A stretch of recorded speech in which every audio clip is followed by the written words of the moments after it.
coyote trapping, I use 650s. I'm behind locked gates. I'm on private properties. I want to make sure that I have a coyote trap. So I use 550s and 650s. There are a lot of circumstances where I will use a 450. If I'm working around property lines where domesticated animals may be able to get in there, things like that. If I'm on a fox line, if I'm running fox traps and I find where some coyotes are, I'll stick a 450 in there. One of the things that I will at least tell people is whenever these traps were demoed or whenever these traps were prototype tested, they were used on coyotes to try to destroy them.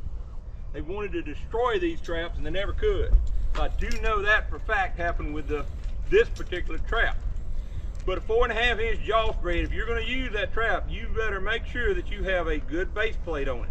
No matter what brand it is, make sure that it will stand up to the base plate and have a good dog. Today, on this particular set, I'm going to use just an MB 450. You can use whatever 4.5 inch jaw spread you want, just make sure that it will stand up to a coyote, because they will destroy it. Whenever I'm setting coyotes, I am not very big on backing. A lot of people, I will use it, especially for fox. One of my favorite backings for fox would be right here, the broom sage. One of the things that I will do a lot of times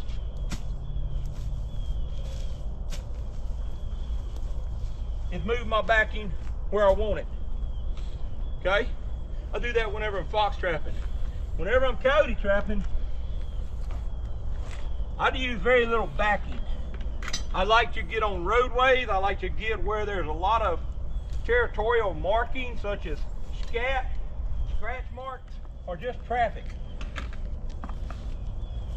And I always walk up and try to set my location the same way every time. My whole thing, I'm not going to be able to teach you how to catch something. Only thing I want to try to help you do is get faster at what you do. Line management makes the entire difference. I don't care if you're running 12 traps or you're running 120 traps. Line management is what gets you by. Makes you faster, makes you better. Whenever I step out, the very first thing that I do is I know where I'm going to set. And anybody that's ever sat with me, these two guys know I take my sets and I throw them where I'm going to go. If I'm going to make 3 sets, I start throwing my traps and just throw them in the general direction where I want to go. I grab my pickaxe, walk up,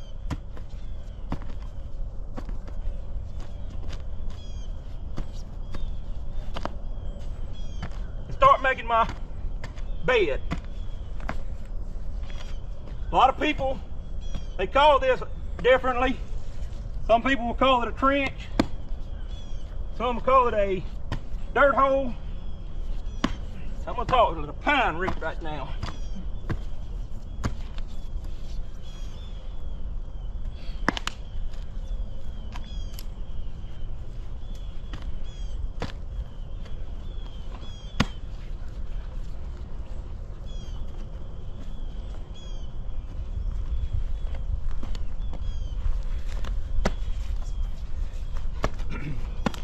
I'm gonna have to work hard for this one, y'all. That darn pine root is everywhere.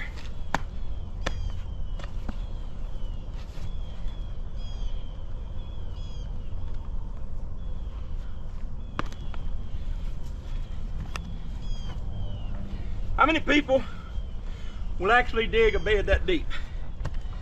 That's one of the keys. Most people dig their bed very shallow. I dig down deep. Once I get down deep,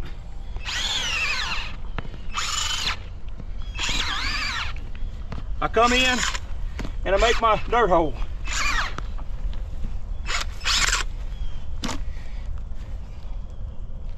You see the angle that I'm setting on, about an 80-degree angle. I set at an 80-degree angle so you cannot stand at the back of my hole and look down it. You cannot see the bottom of my hole. It's at an 80-degree angle. You have to stand in front of it.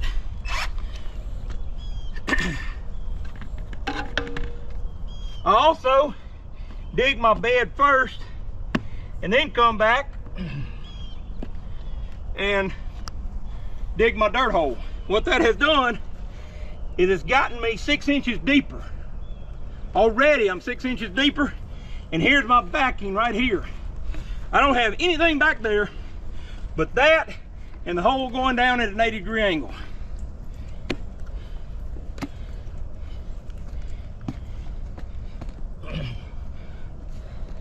This is where so many people, I've watched them do this, and they will barely even dig a bed out. I use a concrete mixer, pea gravel and sand and water, and I clean all my traps. That's why that chain is always stuck. Whenever I take them up, I put them back in here. I've had people tell me, why are you so hard on your traps throwing them in that cement mixer? If it tears them up, I don't need that trap. This one came right out the cement mixer. So you can see it just came out.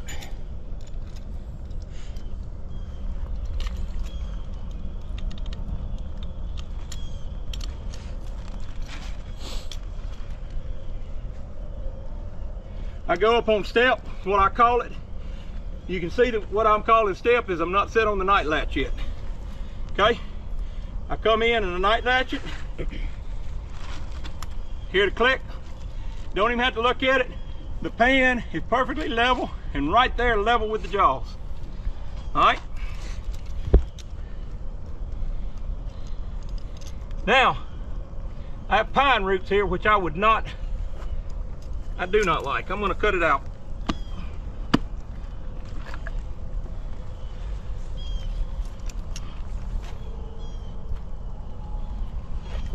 And I come in and stake right here. I'm not gonna drive this in very far. I drive my chain down, any excess, I take and put down the hole. I take my hammer, pound it in the ground. It's out of sight, it's out of mind. What I want y'all to look at is how deep I am in the ground right now. I'm touching my pan right there. That's how deep I've bedded that trap. I've got it solid in the ground. I come in right behind that and I just grab a handful of peat moss. Drop it right straight on the pan. All that I want is to cover my pan with peat moss so nothing can get under there and stop me from firing. And then I'm gonna come back and bed it. And I mean, I bed it. I don't want any wiggle.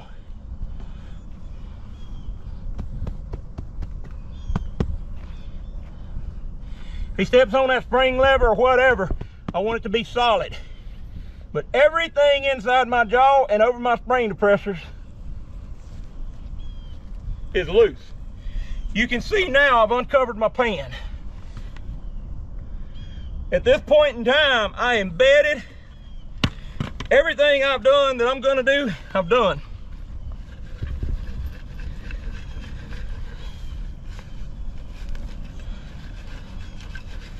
Cover it up.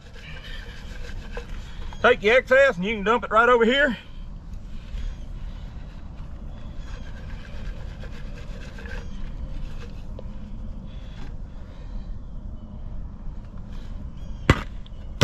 And that's virtually it. I don't spend a lot of time making this set. All this back here is just like a car wreck. This is all eye appeal. They looking at it, they see a car wreck, they want to check it out, they see a hole over here, they get a hint of a smell.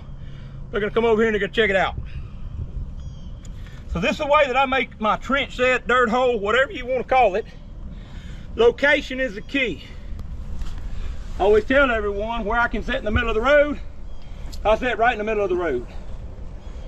People are like, well, don't people run over your stuff? No, they're gonna run down the track. If I'm worried about them running down the track, I'll get a cinder block, a log, whatever. I'll stick it in direct line. They're gonna make sure they're in the track. Their ATV, their truck, whatever will pass directly over top of it.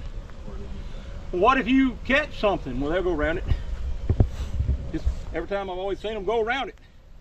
If you sit right in the middle of the road, you got a 50% chance that he's going to pass on the right-hand side, and a 50% chance that he's going to pass on the left-hand side, but a 100% chance he's going to walk past your set. Just like you driving down a 4-lane, if Burger King is way over there across 4 lanes of traffic, and you're smelling it, and you want it, but you don't want to have to cross the traffic to get it, whenever you stick it right in the middle of the road, it's just like it's right there off on the frontage road. Jump off, get your burger, and right back on the interstate, and you're down the road. It's the way I always look at my set. Whenever I'm done making my set, and I'm done, I don't spend a lot of time tinkering and making my dirt hole. I don't spend much time at all here. I want to make this set as quickly as possible, get my scent away from it, lure it, and walk away. The one thing to always do, and again, this is line management, inventory your tools immediately. You know that you got everything here. Inventory your tools, get them back in the bucket. Everything that I'm through with, I'm done. The worst thing you can do is drive a quarter of a mile down the road and have to turn around and go back and get your auger, your stake, your hammer. Inventory your tools, put them out the way, okay? I heard this years ago and I'm like, yeah, it does not make any difference. Stupidest thing I've ever heard. Does not make any difference. Once I started changing, have set gloves and I have luring gloves, makes all the difference in the world. My opinion, when you get dug up, it's because you got something on your trap bed. You got something on your trap, and you did it because you were taking your traps and either getting it around your lure bag, you were getting your hands dirty with lure, and you were making your set. Wherever you get that coyote's nose, you can know where his foot is. So if you get his nose right here, his foot is back here. I want his nose down that hole, so his foot is right here. So don't get your traps dirty. We do not talk about each other at all, do we? We do not talk about going trapping with someone on another trap line and watching them take their lure bag and just throw it right up on top of their traps. We do not ever talk about anybody like that. Darnest thing I've ever heard of and seen. Take your lure bag and just throw it right up in there in the middle of all your clean, unscented traps. And get this scent all over your good, clean traps. You're giving the coyote every advantage. You're taking the advantage away from you. As you see me here, I'm in tennis shoes. Only reason I wear boots is if it's muddy. I wear tennis shoes and I wear knee pads. And I wear knee pads because I got tired of tearing up all my pants and staining my pants out and ruining them. So I just started wearing knee pads. My goal is to be here, make 3 sets, and hit the road as quickly as possible. These 2 gentlemen have trapped with me. Both of them have watched me trap. They've both seen it, and they'll tell you I'm not lying, I'm not blowing smoke. Whenever I pull up to a set, my goal is to throw them in, get on the buggy, and hit the road, and go. If you cover more ground, you open your opportunities up. For coyote, I'm not even gonna try to tell you a lure for coyote. Every season is different. Sometimes you're gonna have bait work, sometimes you're gonna have urine work, sometimes you're gonna have this particular scent. Whatever works for you, it works. The biggest problem that I see, in my opinion, are lure manufacturers. Do we have any lure manufacturers in the bunch? No, you can be honest. Okay, so what do the lure manufacturers tell you? In Arkansas, let's go with South Arkansas, more to my terrain. A lure manufacturer will tell you in South Arkansas, you need that much lure. And really and truly, you probably ought to go ahead and put that down the hole and get just a little bit more, right? I'm being very facetious about that. But where we live, it doesn't get cold enough to freeze up. You're not trying to attract them. Put the thing directly in front of them, right in the middle of the road, right up under the nose, and put them just a little bit in there. You ever watch a coyote work a set? You ever watch a coyote coming down a road and you put this lure just like that out there, and that coyote's just like a fish hook, and he goes to sniffing around. You turned him. Try it with a video camera and watch what happens. Video cameras changed everything. Once I started using video cameras years ago, I started learning so much. You can turn them with just a hint. They just got that smell of Burger King. Where's the Burger King? You think about it. Burger King and McDonald's have all the vents blowing towards the roadway. They don't turn and blow them out the back. They turn and blow them towards the roadway. Why? They want you to get that hint and that smell, and they want you to come in. If you get down to the actual technology of it, they actually figure out what the prevailing predominant wind is, and they try to set their vent hoods up that direction, believe it or not. So they're blowing it where the wind coming out the northwest is blowing that down the street to where you smell it before you get there. And you're smelling Burger King and you're looking for the dead gum big old sign. You want to do the same thing with a coyote. You want to do it with a fox, a bobcat.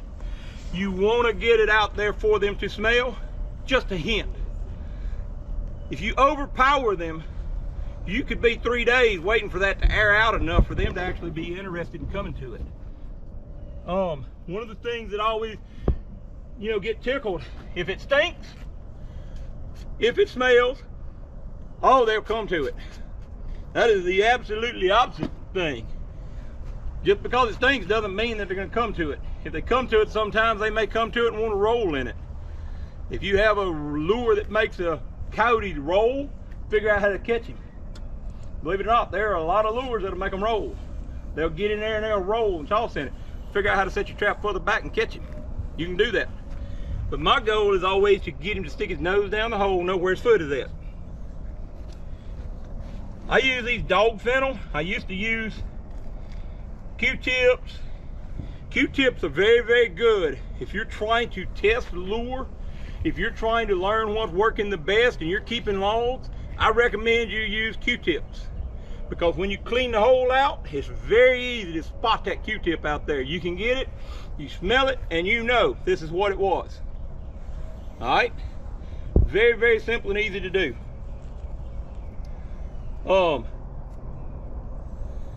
These, where I'm at, they're just everywhere. I'll reach and grab them, break them, pop them all down, break them, throw them in my bag, and have them on demand. And I don't care about them. They don't cost me anything. I use as many as I need to. And I'm going to show you a little bit of something that actually works and it'll help out. Just a little extra trick that will help you make them come to the front. Does anybody have any questions so far? When you make your 3 sets, 3 different sets, like will you do a flat set and something else here, or will they all be trenches? Depends. Just depends on the location. What you read on the location. Just depends on the location. I'm fitting to make another set. We have time. I'm way ahead of schedule. If y'all are willing or y'all want to, I'll make one more set and I'll show y'all how I make a flat set. Yes, sir. My flat set, because most people make flat sets. They work good here as wet as it is. That a lot of times just isn't an option for us. Right.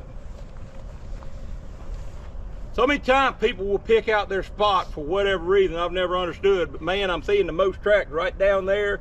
This road is really muddy. I can see where they come through. So I'm gonna sit right down there. But all the tracks are coming from this direction headed down that road. So people will go set down there, because I always teach set on sign. Don't set where there's not sign, you're defeating your own purpose. But if they're coming from up here, and you know they're coming from up here, get on top of the hill where you're not in the mud. Okay? And then if you go with some smart aleck, after you get flooded out and rain, and you've gone through an entire bale of peat moss drying out your set, and you spent all day drying your set out, and your partner's over here, and he's like, what is the deal? I haven't even used my whole bucket yet. Somebody was just drilling a whole new hole and making a whole new set and pulling his trap around. And he used just as much peat moss making the front end, the muddy. And that's Justin. And I was sitting over here, I'm like, how are you not doing this? I finally watched him. He just picked his whole trap up, move it over, drill a whole new hole, dig a whole new bed, and put a whole new set in and cover up the old one. I'm like, I never thought about that. He said, yeah, you're taking all day. Can we move on?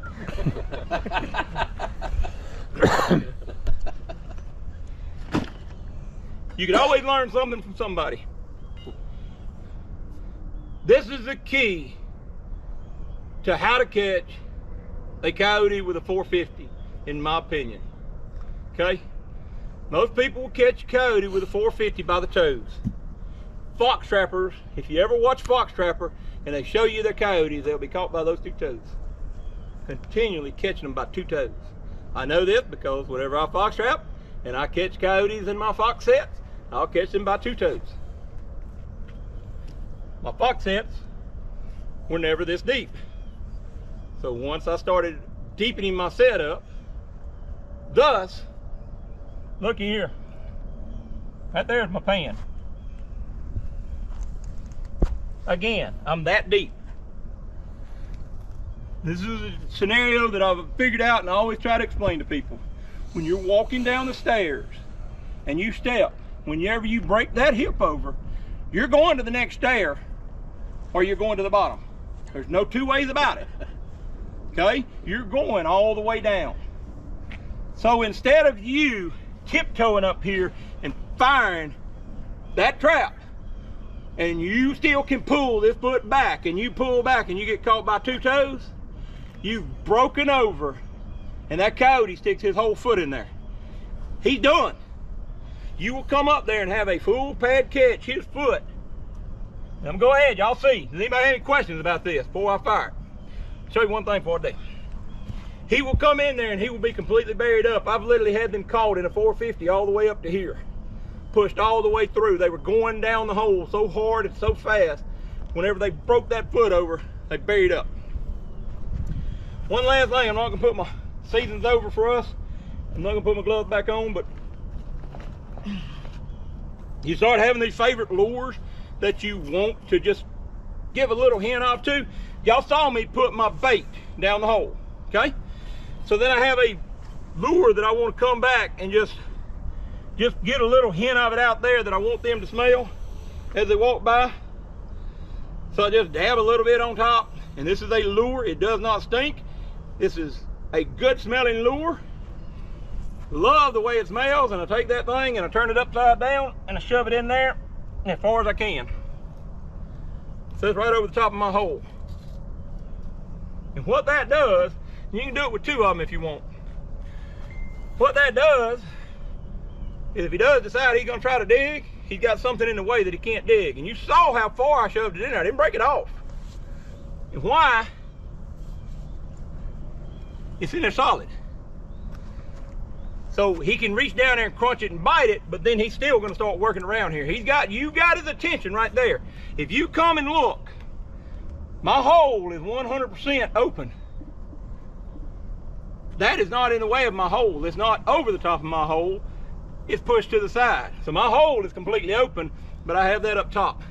I want his nose down the hole. So that gives you two things that you've done. You put a little bit of scent on the top, just a little bit, catch that attention, and then I'll get him down that hole. Okay? No more questions? Do this before I get my hands all messed up. So, flat set. I love a flat set, and in truth, I would probably say that 80% of my sets wind up being flat sets. Just the way that I do, maybe 75, 77, maybe 70 to 80.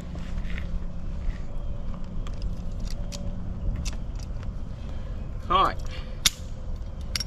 Again, whenever I walk up, I'm going to look and I'm going to find where I want to be. And just to make this fair, equal, and opportunity, I'm gonna walk right over here in this corner. Scenario, and they're running the road. And so again, whenever I step out of the truck, I throw my trap where I want to be.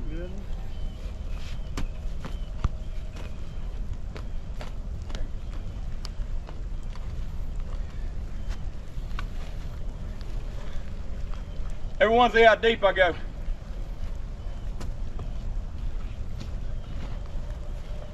I'm gonna try to move my bags out.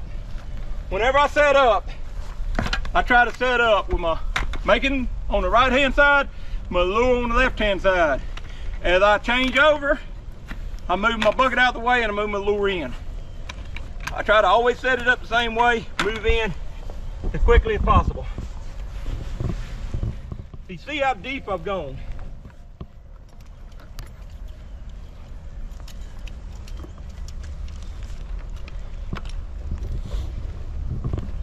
Again, put it on step, come down. I'm back to night latch, I'm ready to go.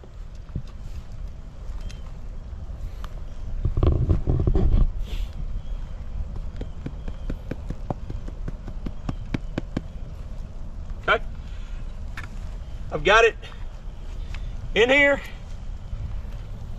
I'm not going to use that auger. I'm gonna grab me just a handful and go ahead and drop in there.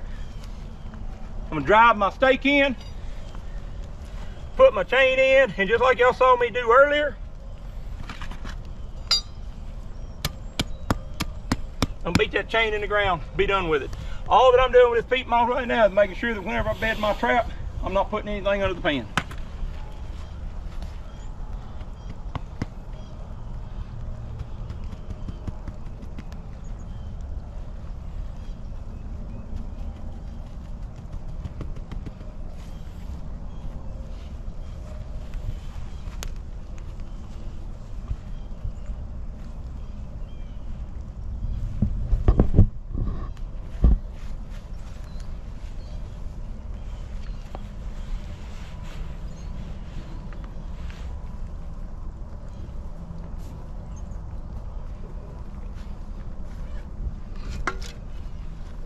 I do not like pine straw, and I do not like it in my set or around my set. What's the reason for that, Tony? I'm the same. Because my mentor told me, don't ever let pine straw get in your set. He said, sounds crazy. He said the wax on the pine straw, he believes, allows the foot to be able to slip out. Oh, I was taught too. Sounds crazy, but hey, that's what the old timers believed.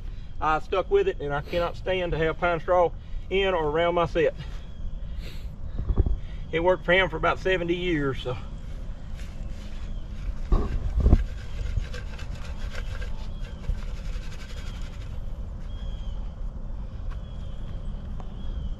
How many of y'all make a flat set like this? A little bit deep. Might after today, huh? I'd say most of mine are probably about half that depth. I'm gonna try to flatten it out a little bit around here. What I'm trying to do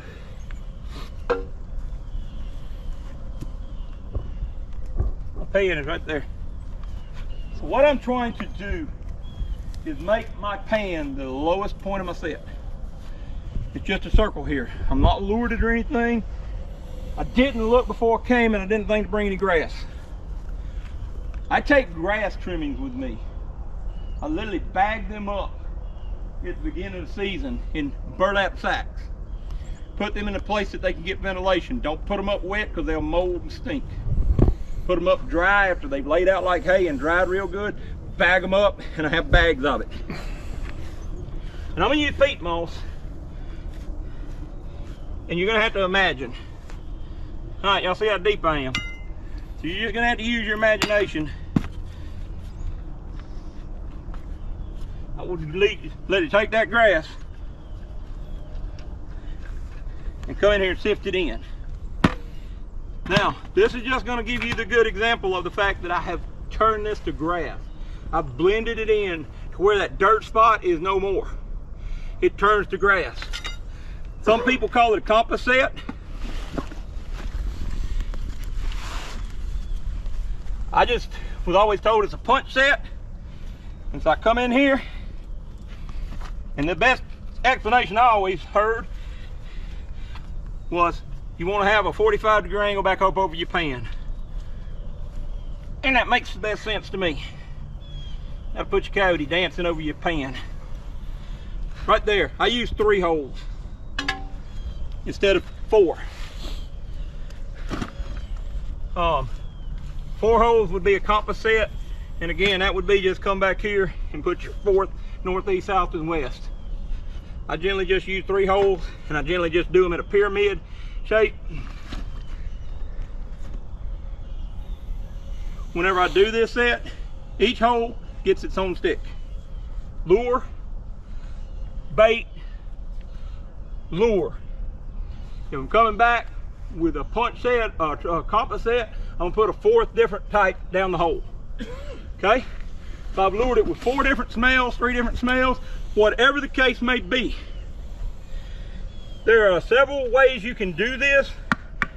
I'm not going to get into. Does everyone make a flat set? Does everyone know what we're talking about a flat set? Yes. So there's a lot of things that you can do to just kind of mark your hole a little bit. I don't put any backing. We can have that. We can have a pine cone. Pine cone. Right here is a sage, broom sage. I can back it there with just a light little bitty backing. If I want to turn it into some type of a walkthrough, if I don't tear my broom sage bottom up, you can come back with another broom sage bottom and stick it over here. There we go. And now you've just put this right down the middle. The thing, you know, you always hear coyotes don't want to have something they can't see over the back. Sometimes, yeah, you know, a lot of times this is all that I'll have. I have no backing, just throw it down there. The one key to this, again, is how deep that I've made that dish. At the very bottom of that dish is my pan. And the reason for that is any animal using its peripheral vision will walk along, and I can put every one of these obstacles out here for you. And just because you have peripheral vision, you will step between them. You will never step on these. It's uncomfortable to step on them. You as a human, you don't want to step on them. You want to step over them. Same thing with an animal. As he's dancing around here, he's looking for that perfect flat spot. That little bitty 4.5-inch flat spot. You can find it, or you're walking through here. You know where to place your foot. You're doing the same thing for the coyote. You're giving him a place to place his foot. Anyone have any questions? I got one. So when you make your dirt hole, Yep. and you're done, you pull and you set. Yep. You just leave it all. Nope. What do you do? I cover mine back up, pile it back up, throw the dirt back in the hole. I don't want it out there for the landowner to see. Depending on where I'm at, some landowners don't care. Some of them get so tore out. I have some that are so old they done got wore out this big. But as far as covering them up on property, I cover them back up. And whenever I'm at a place like this, I will come back in and just kick that dirt in, cover it up, let her go. If you go back in a few weeks, just to give you an example, I left a piece of property 3 weeks ago. Landowner called me 3 weeks later, and he tells me, he said, "Hey, what is this?" I said, "Fox." He said, "That's what I thought it was." He said, "This is up there at your such and such set." I said, "Yeah, they've come through. They just passed through there." And they had started digging out my hole. And I told them, "So where is it at? I'll be back next year and I know right where they're at." So they will come through, they'll move in. You'll see them digging 3 weeks later. They'll come back and be digging on your, your set. So. I see you using a super stake system. Do you weld anything up, your J hooks? Weld it all. I weld up solid 100%. Why do you do that? 2 reasons. Number one, whenever I'm pulling, which I did not bring my puller when I didn't drive my stake in, I knew I forget something, and I forgot my stake puller. And so whenever I go to pulling, I want to be able to pull anywhere in the chain. I don't want to have to worry about getting behind the swivel. Okay, y'all can see my pan right there. See how deep I am.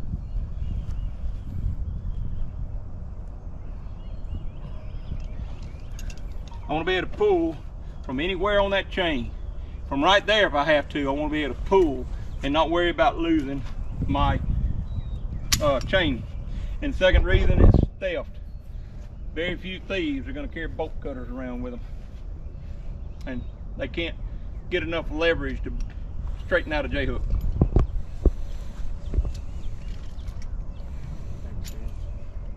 Any more questions? Golly, y'all know everything. Dang. You're a good teacher. Yep. Good job. Very good job.